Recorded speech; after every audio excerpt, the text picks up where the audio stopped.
You walked down that hall this morning and pushed the door open. It screamed at you. That long, dry, metal-on-metal whine you have heard every morning for the last 3 years in that same house. You went out to the garage, found the blue and yellow can, and gave the hinge a long spray. By the end of the week, it was squeaking again. That famous can, the one that has been on every workbench in this country since 1953, is not doing what you think it is doing to that hinge. It never has been. And the reason is printed in plain sight on the company's own product label. Here is what actually happens inside that joint the moment you press the nozzle. And here is what the company already knows about it. The product is called WD-40. Most people assume the letters stand for something industrial or chemical. They stand for water displacement. The 40 is the number of attempts it took Norm Larson, working at the Rocket Chemical Company in San Diego, to perfect the formula. The year was 1953, and the job was protecting Atlas missile airframe components from moisture and corrosion during storage and transport. That is the original brief. A petroleum-based solvent carried a very light petroleum distillate oil into tight seams. The solvent drove the moisture out, and then it evaporated away. That is the formula. That is exactly what it was engineered to do. Now, here is what nobody tells you. That evaporation is not a flaw. It is the design. A solvent that left a heavy residue behind would interfere with the precision tolerances on missile components. The evaporation is deliberate, built in, written into the product's own description on the label. WD-40 was never engineered to leave a durable lubricating film. It was engineered to chase water out of a joint and then disappear. What the light oil it carries manages to leave behind is simply what did not evaporate fast enough, a very thin, very temporary coating on the surface of the metal. For loosening a rusted bolt, for freeing a seized padlock after a wet winter, for getting a corroded screw to turn, that is exactly the right tool. The solvent loosens, the oil cuts the friction for the few seconds you need, and then the whole thing evaporates and gets out of the way. A hinge that squeaks is not that problem. A squeaky hinge needs lubrication that stays, and those are two completely different jobs. But here is where it gets interesting, and here is where that blue can gets uglier. Look at the WD-40 company's own shelf at the hardware store.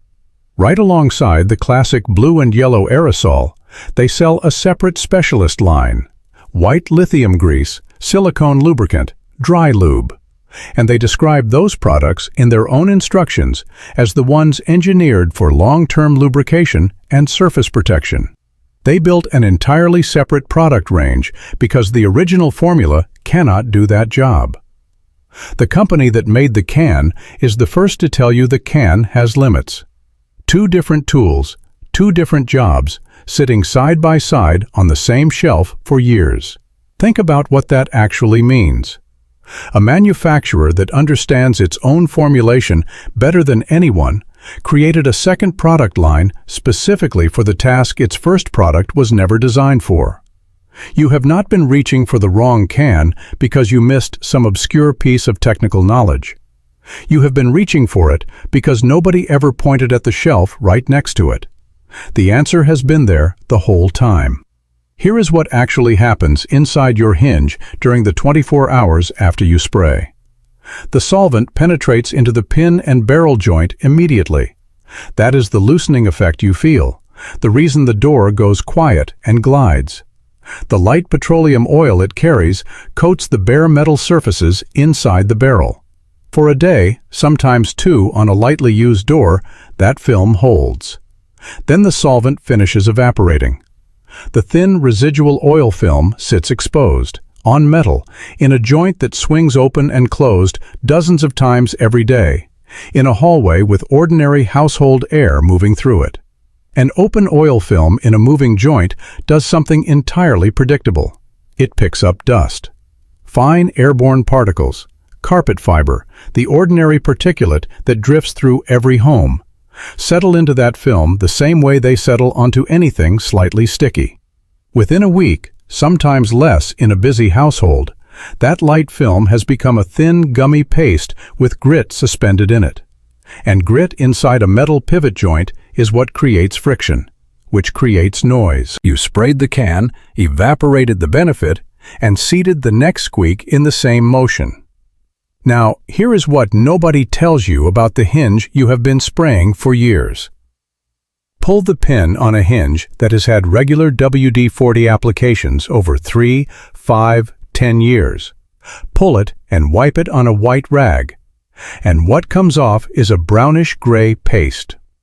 Oxidized solvent residue. Trapped dust. The dried remnant of every application that flashed off and left something behind. That paste is sitting inside the barrel every time the door swings. You are not lubricating on clean metal. You are lubricating on top of an accumulation of built-up debris, which is why the spray seems to hold less and less the longer you have been using it on the same hinge. The buildup grows, and the new application cannot get through it cleanly. Stay right here. What comes next is the fix that costs about a penny, and it is already in your kitchen. Plain cooking oil. A light vegetable oil or olive oil if that is what you keep by the stove. A small bottle of the inexpensive kind, the store brand vegetable oil, runs you $1 or $2 at any shop. The amount a hinge actually needs is 2 to 3 drops. That costs you about a penny. You will not come close to using a bottle on every hinge in your house in the next 5 years. The math is not even close. Here is why oil works when the water displacement spray cannot match it over time. Every hinge is built around a pin, a metal rod that drops straight down through a stacked barrel of alternating leaves.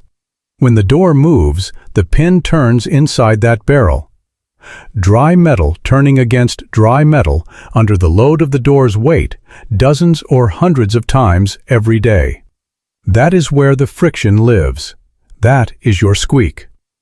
A true lubricant, oil with genuine viscosity, not a thin solvent carrier, slips into the gap between the pin and the barrel and stays there. It does not evaporate on a timeline of hours. It does not require heat or pressure to activate. It sits in that gap between the two moving surfaces and allows them to pass each other without direct metal-to-metal contact. The noise has no surface left to come from. A quiet hinge on a door you open every morning, the kind of quiet your whole house can sleep through, is 20 seconds of work and a penny's worth of something you already own. Now, here is what nobody tells you about where to put it, because this is the step most people miss, and it is why they try oil and conclude it does not work. The squeak is not at the seam of the hinge. It is not at the face where the door meets the frame. It is not anywhere you can see from the outside. It is at the pin, specifically at the top and the bottom of the pin where it bears the greatest load inside the barrel, where the gap between the metal surfaces is at its tightest, where the friction is concentrated. When you pour oil at the visible seam of a hinge on the face of the door, it runs down the surface of the door and drips onto your floor. The pin and barrel joint, which is where the squeak actually lives, gets almost nothing. This is why people try oil, see a mess, watch the squeak come back in a few days, and decide that oil does not work on hinges. The oil did not fail. It went to the wrong address. But here is where it gets interesting. The pin pulls straight out. A nail set against the base of the pin, 2 light taps with a hammer, and it lifts right up out of the barrel. 10 seconds. No tools beyond what is already in any kitchen drawer. Wipe the pin with a clean rag before you put the oil on. This is not optional. It is the step that makes the fix hold. Take off that brownish residue before the fresh oil goes on, because oil sitting on top of a gummy layer will incorporate the grit already in that layer and give you something worse than what you started with. The rag will show you exactly how many years of the wrong product have been sitting in that barrel. Wipe the pin to bare metal. Then put 2 to 3 drops of cooking oil on the clean pin. Run it along the full length with your finger. Coat the whole pin evenly and set it back in the barrel. Swing the door slowly 6 or 8 times. The oil distributes through the full contact area between the pin and the barrel, and it stays there. The door goes quiet. Not for 3 days, for months. And if you do not want to pull the pin, if it has been painted over, or you simply do not have a nail to hand, there is a second method. 2 drops of oil at the very top of the pin, right where it enters the barrel, and 2 drops at the very bottom. Then open and close the door 30 times slowly. Gravity and the motion draw the oil down through the full length of the joint from both ends. Wipe the outside of the knuckle clean afterward. The oil on the exterior is doing nothing useful. Everything that matters is already inside. There is one more layer I have to mention, and this is the part that separates the people whose fix holds from the people who go back to the blue can after a couple of months. The amount matters as much as the placement. 2 to 3 drops, that is the number. Not a capful, not a generous pour. 2 to 3 drops. Here is what happens when people overdo it. The excess oil that does not make it into the pin and barrel gap sits on the exposed exterior surfaces of the hinge, the face of the knuckle, the gap visible between the leaves, the door frame around the hinge mortise. That film on the exterior does exactly what the aerosol film does. It picks up dust. A thick exterior coating on a busy door hinge turns into a gummy gray ring on the knuckle within a few weeks. And now you have got grinding again from the outside in instead of from the inside out. The people who say they tried cooking oil and it did not hold almost universally applied too much. 2 or 3 drops on the pin. Wipe the outside of the hinge after every application. If you can see a film on the face of the knuckle, remove it now. Everything that is helping you went in through the top of the pin, where you cannot see it. What is left on the surface is working against you. Now let me show you how far this one bottle reaches, because the hinge on that hall door is almost certainly not the only squeak you have quietly made peace with. The first, your interior doors. Every bedroom, every bathroom, every closet in the house. The whole property in one pass, front door to back, takes 15 to 20 minutes. Start at the front, work room by room. Pull each pin, wipe it, 2 drops, replace it, swing the door. Cost for an entire house with 12 to 15 hinges, a few cents. Total. Then the bottle goes back in the cupboard and does not come out again for the rest of the year. Now, here is what nobody tells you about doing the whole house in a single afternoon. You stop hearing squeaks the same way you stop hearing the refrigerator hum. Habituated exposure filters them out. Walk deliberately, door to door, and you will find squeaks you had genuinely stopped registering as sounds that could be fixed. Closets you open twice a year. The door that leads to the garage. The one at the top of the stairs. Go room to room and do every single one. A penny per hinge is the lowest cost per unit maintenance you will do on the property all year. And a quiet house, every door, every hinge, is a different place to live than one you have learned to navigate carefully in the dark. The second, kitchen cabinet hinges. These are folding Euro-style hinges in most modern kitchens, no pin to pull. A single drop on the moving metal elbow of the hinge. Work the door open and closed 20 times. Done. These are the hinges people spray most aggressively with the aerosol, and they are the ones the solvent damages fastest. A light petroleum oil film right at counter height in a room full of airborne cooking grease, becomes gummy faster than anywhere else in the house. A drop of cooking oil in a kitchen cabinet hinge is as natural and as benign a combination as anything that cabinet already contains. The third, and this is the one I want you to tell me about, so hold that thought. Your garden gate. That heavy outdoor gate that announces every delivery driver, every neighbor, every time anyone walks in from the yard. People spray that gate constantly because it is outside, exposed to rain and wind and temperature swings, and the solvent-based spray evaporates even faster outdoors than it does in a climate-controlled hall. A few drops of cooking oil on the gate hinge pin holds far longer in outdoor conditions than the aerosol ever does, because the oil does not depend on a solvent evaporation timeline. What you put in stays in. Drop your answer in the comments right now. What is the loudest hinge in your life? The garden gate, the screen door, that one kitchen cabinet you have to angle carefully every morning to open quietly? Tell me what you have been spraying over and over, because I read every comment on this channel, and the answers people give surprise me every single time. The fourth, your car doors and the boot lid. Same pin and barrel logic, same fix. 2 drops on the hinge pin. Work the door through its full range of motion several times. Wipe the exterior. A squeaking car door makes a vehicle sound a decade older than it is, and the fix costs the same penny it costs everywhere else. The fifth, and this one catches people off guard every time. Your scissors, your garden shears, your wire cutters, your pliers, any pivot tool that has gone stiff or started grinding when you work it. 1 drop at the pivot joint. Work the tool open and closed. Wipe the blades or jaws clean. They move as freely as the day you bought them. 1 small bottle of kitchen oil handles every hinge, every pivot, and every stiff hand tool in the entire property, for less than the price of a single aerosol can. There is one more layer I have to mention before we get to what I promised at the beginning of this video.